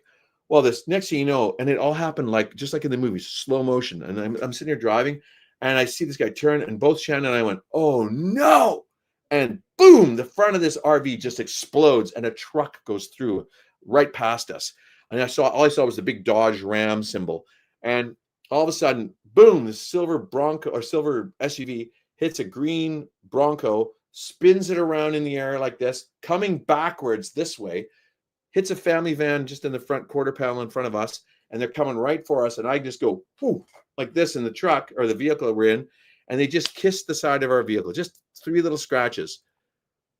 It stopped, and the 2 vehicles behind us were totaled. This guy was out of commission. The Dodge was really badly damaged. The RV was in almost 2 pieces. It was just gross. And then, I looked over the edge when we got out of the vehicle. There was a 25-foot embankment down that I had missed going over the edge by. If I'd have gone that much farther, we would have rolled. But nobody got hurt. Nobody got hurt. Real, or this was your dream? Not even a scratch, not even a band-aid. Sorry, I couldn't hear you. Not even a Band-Aid handed out. What was that? This really happened, or this was a vision This that you really had? happened. No. This really happened. Wow. So I had that vision of us upside down 8 hours earlier, and literally, if I'd have gone another foot and a half, we would have rolled over the embankment. There's a 25 foot embankment. And yeah, like it just was chaos everywhere. And and a couple of angels I on don't your think- side. Yeah, seriously. If you've ever been in an accident or not, but I'm not kidding. When they're going at 60 miles an hour, they hit each other, and I just saw in slow motion, it picked up and went past us because we're still doing 100 going this way, right? So we went past as they went past, and they landed behind us, and those two vehicles were just destroyed. If I show you the pictures, you just oh, but nobody got hurt. Airbags went off. This and that. Everybody was fine. But nobody. The old couple nobody got hurt at all. Thank God. The Mazda CX-5 is a good vehicle. It is a good vehicle. I have a Mazda 3. Oh, my friend has that. Yeah, that's a good one too. Yeah. That's a good car. But that was my final destination, our final destination moment. Like seriously. And I was just like shaking afterwards, right? And we helped control the traffic. Shannon called in the ambulance and whatever, and I helped go back. And I was the first aid. I was a lifeguard for 15 years, so I made sure everybody was fine first. And then we cleared the road, and we just kept traffic moving, waving traffic through until the officials showed up and they took over. So, but it was pretty intense. Wow. Takes us again to Final Destination Bloodlines, which he's starring in, and it's hot off the presses. Everybody's excited about it. It's been years since any of the Final Destination has been before us, but it is coming, and it's going to be quite exciting. And this gentleman is Uncle Howard. Look for him. It's going to be amazing, and it's going to be fun. I wore that shirt. Long story short, real quick, I had an audition the next day when I finished the film, and it specifically said the guy had to be wearing a loud Hawaiian shirt. I asked costumes, they gave me the shirt. I was like, "Oh, you don't have to do that." No, take it. Oh, thank you. And I've worn it to the pre-screening, and I worn it to the premiere in LA. People love it because they take a picture. That's my death shroud. I was teasing and chatting with somebody the other night on the show. We're talking about epitaph, and I said, "Gee, I don't know, epitaph. What would I want on it? I guess maybe because I'm a broadcast guy, television, radio, and all. Maybe we'll be back after this message." Yours. I'll be back after you. I'll be back after this message. Yeah. Yours would be long story short. Exactly. I can't. My mother and I, she can never hang up the phone. I love good stories. I'm a storyteller too. No, big time. That makes for a great conversationalist. Real quick, up in there's a little town called what is that town? It's like a little old ghost town. They, the mining town and whatever. Barkerville, and I kid you not, in the gold rush era, there's a stone or a wooden headstone, and it said Jim Phelps. He came in handy sometimes. I just love that. That's so straightforward. He came in handy sometimes. He came in handy sometimes. We want to thank Kathleen Walker watching from New York City. Thank you for your little super sticker as well. That's really kind of you, Kathleen. She's a big fan of our show. And nice. Merlin asked about a bucket list. Do you have a bucket list? Are there things? Is there a role out there or something that you would like that, I'll tell you in all honesty, I've done a fair bit of theater too. I played Sherlock Holmes in a comedy takeoff of The Hound of the Baskervilles a few years ago. I did it here. We did 3 months traveling. I did it at the biggest theater in Vancouver here at the Stanley for the Arts Club Theater. And it's a brilliant comedy. If you ever get a chance to watch it, go see it, called Baskerville. And it's the comedy. 3 actors play something like 48 characters. And basically the Carol Burnett of Vancouver starred in it, which was great. I'm not starred in it, but yes, we were all an ensemble cast, but I was Sherlock. Anyway, so that was on my bucket list to play a big theater show like that. But I would love to play. I know it sounds I'm getting a little long in the tooth for it now, but take off the beard and I could do it. I would love to play George from It's a Wonderful Life in the stage version. Some Christmas. I would love to do that. My friend Devin Whipple and I, we've been longtime friends for many years. And we talked about him and I doing, back in our hometown in Grand Prairie and, possibly doing that. And my other buddy, Callum Henderson, and I, we talked, he's an actor and I work with him doing construction when it's slow for acting. And we wanted to do Watson and Holmes in the one that I did Sherlock as Holmes and well. Watson. Yeah, wow. Yeah. So doing the It's a Wonderful Life theater production would really be amazing. Yeah, I would love to do that. You love theater too. You have a lot of theater background. Oh yeah, big time. I mean, that's what I grew up with. My mom, totally, absolutely true. First play I ever went to, I was 5, that I remember, was 5 years old. It was Fiddler on the Roof, and they did it at the high school that I would eventually attend, Grand Prairie Composite High School. And all I remember sitting in the audience with Mom, waiting for it to go. Mom took me to a lot of movies and plays and things. Dad would fall asleep in the dark. As soon as the lights went out, boom, a little like my wife, Shannon, God bless her. Love you, honey. But it takes a bit to get the lights on now when and TV Cooper's with her. Well, oh yeah, like they're in the lazy boy asleep. With Cooper. Anyway, yeah. Cooper, but he's with her now. But so I'm competing with a squirrel and a dog that fell asleep now and a lazy boy. That's true. But anyway, so my mom took me to see this play, and the lights went out, and dude, it was like magic. Suddenly you hear this, and the lights slowly came up. And there was this outline of this little house now in the middle of the gym where moments ago there was nothing there. And there's some little dude playing a fiddle on the roof. And it's all silhouetted. There's the goosebumps again. I have never forgot that moment. I can still see it here as clear as day. And that's the thing for me. It was like film, TV, theater. It elicits magic because we are living truthfully through imaginary circumstances. And that is what transports us to the world that the play takes place in, or the movie, or the TV show. The song we just saw, Timothée Chalamet in Complete Unknown. This Bob Dylan's lyrics. Bob Dylan, yeah. His lyrics are unbloody believable. Love Bob Dylan, but his songs transport you. They transport you. They transform you. The play, that's why we all watch this stuff, to be moved, to have an emotional experience. And it's the ties that bind. And with Bloodlines, again, my characters try so hard to keep a family together and provide a healthy environment for the kids. And, because something he never had growing up as a kid. But that's what I think we have to do, is foster good environments for people to grow and develop in. I'm still growing and developing. My wife and I work on ourselves and our marriage every day. It's not all roses and sunshine every day, but it's not all progress, right? Digging in the trenches either. Right. So it's teamwork, it's sacrifice, it's love, it's all these things, and it's. Do you like working behind the scenes too, as much as on camera? Is that something that tickles your fancy? I was going to become a director. That was my primary thing. I wanted to work in film as a director, and I thought, I'll get my degree in acting, and then when I become a director, I'll speak the actor's language, and I'll be a better director for it.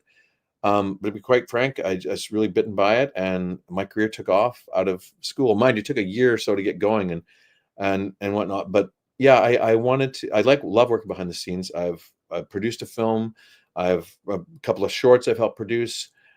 Directed a couple shorts, I mean, I love working behind the scenes too. A friend of mine taught me here, as I point to Burnaby, how to do production coordination.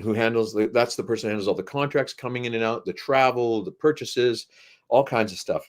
I like solving problems. I'm fairly disorganized in my taxes life and personal life, but at work I'm really organized. So doing that, I really like that job too. So doing that, I could see myself doing that too. But honestly, I'd love to direct someday too, but I haven't put enough effort into it to make it happen. But I've been very happy doing other stuff. And one of which is being a guest, terrific guest, and great conversation here on the Jim Masters show. One of those great things being a guest here on the Jim Masters show. This was really terrific, Alex. We appreciate your time and your candor and the generosity of time as well. You've done so much in film and television and stage and voice work and everything. And we're going to keep an eye out for you. And congratulations again to you and everybody with the return of Final Destination. But in this case, Bloodlines, very, very exciting. Look for Uncle Howard. That's his role. It's going to be a cool one. Howard Campbell. Yep. Yeah, Uncle Howard Campbell. And thanks for joining us on the show. I hope you'll come back. We always tell the guests we're going to keep the porch light on for them. So you'll come back Nice. anytime you just want to stop by and chat with all of our viewers. There, just look for that porch light. Well, you do thanks, look Jim. like the Seriously. captain of a ship or something, you know, like a very seafaring look. Like I just auditioned for You have that look. for a Scottish man who runs a restaurant. You see, and I used to go to sea, you know. So I don't know. So I do a lot of voices and I do a lot of accents, you know. And yeah, I do. I get that a lot. When so you're then I'll in hear university, you with a fictitious pint. Here's the fictitious here pint. it is right here. Oh, Cheers, thank you a lot. Slancha, the Irish slancha. But anyway, yeah, a lot of characters. I've done a lot of period pieces and stuff, and I've got that look. So it's been good. Amazing Cooper, say conversation. Oh, is Cooper coming back for a farewell? Let's see. Let's see if we'll get him. Hang on. Yeah, we'll get Cooper in there, right? Cooper, Coopy. A couple of viewer comments coming in. And Sweetie could come say hi too if she wants. Come say hi. My wife will come say hi. Shannon will come say hi. Here. The whole family's here now. Just a moment. The whole This is family. my wife, Shannon. I like the way everybody comes out of the door. Like, who's coming behind door number one? I got you. There's Cooper. Hi, how are you? Shannon. And that's Jim. And without Shannon, Cooper and I would not be able to function. Just so you know. Well, it gives me a lot of credit. So you keep Cooper and Alex in line? I try to, but you know, they're crazy. They go all over the place. That's true. Shannon, literally. Sorry, go ahead. You were Jim. on the other side of the door with Cooper. He was telling us all the praise about you really run the ship. You take care of everything. You, with his career, you keep everything going, and just He's had to deal with crazy actor man. He said some really beautiful, glorious things in front of the whole world about you, Shannon. Oh, thank you. Thanks. And it wasn't on. It wasn't. We were wrapping up in Koopy Bark, so I thought better bring him back in because he sat on my lap a good portion. And the words that he said it, Shannon. The words I could confirm that the beautiful words that he said about you, Shannon, were not on a script and not on a teleprompter. You said the threat of Shannon on the other side of the door. I would imagine it's kind of exciting, you know, to see his career continue to progress in the way that it has. He works so hard, you know. You put so much work and time and effort into everything he does, and you got Mr. Barky Bats here. Into everything he does. So it's really nice to see that starting to pay off. And she's been there the whole time. She helped me with the Final Destination auditions, all of them. She taped all of them with me because we've been stuck at home. You know, you have to tape from home now, and she's just been a wonder. Like she has her own full-time job career, and she oversees the apprenticeship of 1,200 electricians in the Lower Mainland, and their education, their everything. She has so much responsibility, and she still comes home and has to work another second job with me at home filming. And I try to alleviate it as much as possible, get friends to help. But she's been there. Shannon, I've like 90% of the stuff I tape, it's her on the other side reading with me. Well, that's what a partnership is about, right? Yeah. That's what a partnership is about. How did you guys meet? True story. We met on Match.com. She was her profile pic and her story really appealed to me. She looked very genuine, and when I met her for the first time, it was it was truthful. Her face matched her face, and me, I was I think my face matched me, but I was a little jaded. I'd been on multiple coffee dates, and Shannon will take over, tell the story what happened. He was like a beaten man, and he was just like, "Fine, we'll go through this again if we have to and talk." And we went, we had talk and whatever, but we met at Starbucks, and then I managed to be slightly charming enough that she acquiesced to a second date. We went on a walking. I knew there was more to than what that exterior was showing. Yeah, we went on a walking date with the two other dogs. Somebody wants in here. He wants in here. Okay. Yeah, we went on walking. Show our other two puppies. Show them our show them our, here. Shannon's got tattoos. I know it's really hot in here. These are our other dogs. Get a little closer. That's Stella. And that's Ruby, and at the bottom there's Cooper. But Stella and Ruby passed away, and then Shannon got the tattoo as an homage to them, and so we went on this walking date, and Ruby was about 2-inch long legs. She would not. She'd walk about 100 feet and then go, I'm done. And I'll pass you back. And then, so I picked Ruby up and carried her to the rest of this walking date. And that's how we managed to stay together, was the dogs approved of me and I was a good dog person, and the rest is history. And we've been married 3.5 years, coming up on our 4th year. Congratulations. Crazy dog running around. Well, Alex, this was truly amazing. A great conversation. It's so wonderful to meet Shannon and to have Cooper. Cooper's been a real star on this episode, I tell you. Huh?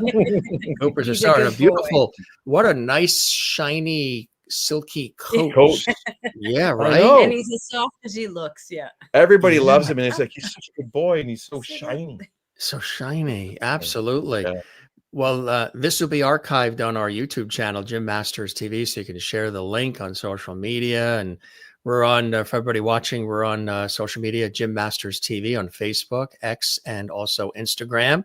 And you're on the socials as well, Alex? People can follow? She's in charge of the socials. I do. She takes care of the socials. She helps me because I get frustrated. I'm like, what's my password? Right. Yeah. I know you need a password for everything, like 25 different passwords for this. It's overwhelming, right? And then you got to change them every once in a while. Yeah, it's like, there you go. It's amazing. Well, this was amazing, my friend. We said we would chat for about an hour. We've done about an hour 40. That's not bad, huh? Wow, cool. Really, as long as you're happy, that's Ruby and the people out there. Hi, everybody watching. A lady mentioned Vegreville. You got talking about stuff, nice. And yeah, it was pretty cool. So yeah, they were mentioning a lot of different places, and Merlin in Ontario had mentioned that. There she is. There's her coming again. Yep, the giant Ukraine egg. She pointed that out there. Yeah, kind of cool. Mm-hmm. And her aunt also lives in Surrey, British Columbia. Oh, no way. She's in Ontario, but her aunt lives in Surrey. Yeah. Amazing. We love our Canadian neighbors. We love Canada. Thank you. And real quick story. And always will. I could never let you go. Quick story. We're standing at the rope drop in Disneyland. It got talking to the ladies there, and it turns out this woman we were talking with, was it Jenny? Jenny, I think. Jenny was assistant or worked with Craig Perry and Sheila Taylor, the two main producers that I worked with on Final Destination. How weird is that? And a small world. And one of the sons here was Finn. He was 11 years old. My first time going to Disneyland, I was 11. And I met a young boy named Finn who was 15 in our tour group. And he took me under his wing and all throughout Disneyland together. Weird. That's a Matrix moment. Mm-hmm. Yeah, it is. It really is. Jim's coming back. I was going to say, I've learned to pause a little bit until your Wi-Fi charges back up. It's only, what's funny? It's only the audio. It's not your video. It's just your audio lags. Yeah. The video is fine, but your audio lags. Yeah. But that's perfectly fine. Good stuff, my friends. Nice to meet you, Shannon. And good to see Cooper. And come by and see us again here on the Jim Masters Show. It was really great to have you here. And all the viewers have been wishing you well and saying some really cool comments. And just really, we appreciate it. We call them our lovities. That's love and levity together, the levity group. And Merlin in Ontario sees the goosebumps. He's been showing us his goosebumps the whole time. Nice. You guys are the best. Thanks for being with us. Congratulations on everything. And of course, Final Destination coming up in a matter of a day or two. And we'll keep that light on for you. And I hope you enjoyed the time with me as much as I have with you. Totally. You asked my wife, that's saying I tell too many stories and I can never say goodbye, right? Yeah, you can't slow them down. You gotta cut me off and just say, I'm not a good goodbye. I'm not a good goodbye person, not at all. So I say not goodbye, I say see you later. Indeed. See you later, Jim. Take care. Bye, everybody out there. Hope you had a good time. Thanks for joining us. Absolutely. Thanks for joining us. And you had a good time, Alex? Totally. Are you kidding? I'll come back on the Jim Masters Show anytime.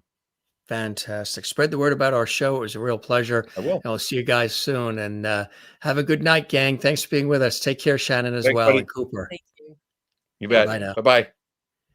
Coming to us direct from Canada, the Great North. Great people, huh? And you got a chance to meet Shannon, and Cooper made a return appearance. How cool was that? That is Alex Zahara. Is a wonderful actor, theater, stage, television, film, and some of your favorite TV shows and movies. And of course, the return after many years of Final Destination. This is Bloodlines. Uncle Howard Campbell. Yeah, it's going to be fun. You're going to enjoy it. Well, I mean, hang on. I say fun. Hang on to your seats. Hang on to your popcorn. It's it's Final Destination. A prolific, award-winning, noted, and celebrated actor. So many credits, hundreds of credits, and everybody loves working with him. He's a good guy, and what a great storyteller too. And he does look a little bit like Kiefer Sutherland or Donald, right? You can see that resemblance there. Hope you guys enjoyed it. Certainly, of course, come back and see us again. I am your host, Jim Masters, thanking you for your time this time. Till next time, if you enjoyed the episode, as we always say, it helps us continue to grow with all of these hundreds and hundreds and hundreds and hundreds of episodes we've done of our entertainment, lifestyle, celebrity talk show series. Give this episode a thumbs up, like. There's a like icon. Click like on the YouTube channel. Subscribe to our YouTube channel, Jim Masters TV. Leave a comment below. Comment right there, right there. We love that and hearing from our audience. And also share this episode on your social media. That would be great. Hope you enjoyed yourself. We always like to put on a good show for you. Thank you, Kathleen, again for that super chat that you did. That was really kind of you, coming to us from New York City, USA. We love having you all here. I'm your host, Jim Masters. We'll keep the porch light on for you as well. And everybody watching, we saw lots of new folks tuning in as well. So if this is your first time experiencing JMS, the Jim Masters Show, come see us again. I want to let you know, too, we have a legend. For those of you that are watching live, we've got a legend that is returning to our show. He is a great friend of our show. He's been with us several times, and he's also been on some of our celebrity tribute episodes. Tomorrow, live, the one and only John Davidson is back. Of course, legendary television game show host, Hollywood Squares and everything else, and Broadway, and an actor, singer, Love American Style, all these TV shows and movies.